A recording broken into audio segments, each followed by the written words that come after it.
Hi Tyler, just taking a look here. I think it looks pretty good. I did do a few things to it just to show you some of the ideas that I thought you could go with. I think this all looks good. You know, you have the time, date, location. I was thinking you could put the pricing next here. Possibly an event summary or, you know, from the actual project worksheet, which is quite long. Or you could put in like just a kind of a truncated version of it. You know, like maybe live music, beer, food trucks, seltzer. This is almost like just a really quick summary list type thing that you could do if you felt like you wanted to, although you do have enough room here to put in a little bit longer of a description potentially. But once you get your pricing in there, you might want to just have like one line. And then don't forget to put possibly, you know, must be 21 to drink. And bring a valid ID. Maybe something like this in there as well. Pricing is probably going to be a little bit bigger. This could also be bigger too.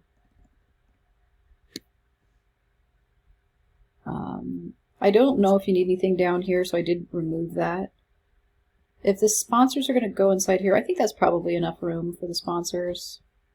I did make this white border a little bit longer just to add a little bit more space below walk, bike, run.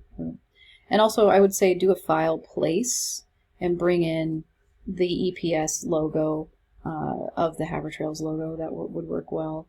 I did bring in a beer image. I did a file place to bring that in. If you need to resize anything, use the free transform tool, but this JPEG file, probably not going to be in CMYK. For some reason I can't see the links. There it is, I just double click on it. It's RGB, so if I need to change anything, if you end up, I was hoping you might bring in some more imagery. I brought in this image of beer, I put it over the top of it.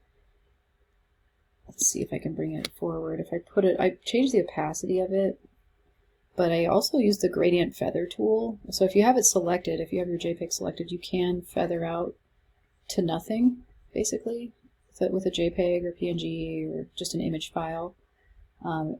So you can try experimenting with that if you want for the background.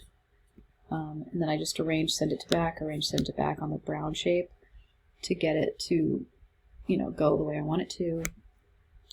That just might bring a little bit more interest to it, to bring in some sort of imagery. You don't have to necessarily do this, but just go to Unsplash or FreePic, get a high-res image, and then, like, you know, experiment with bringing that in.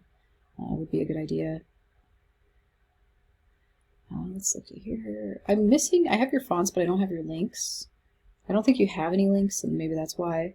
But if you bring in some images, just make sure you do the control click or the right click, edit with Photoshop. Let's see here. Is it going to open it? I'd have to redo it. Control click, edit with Photoshop. There we go. Image mode, CMYK color. OK, and then just Command S or file save. Push OK, and that saves over the old file, and when I go into InDesign, it should be updated now, which it is. And the effective PPI on this is 305, which is great. 300 or higher is good. If you go to Unsplash or FreePic, you'll get high-res images, hopefully, to work with, and that you can file place in your document.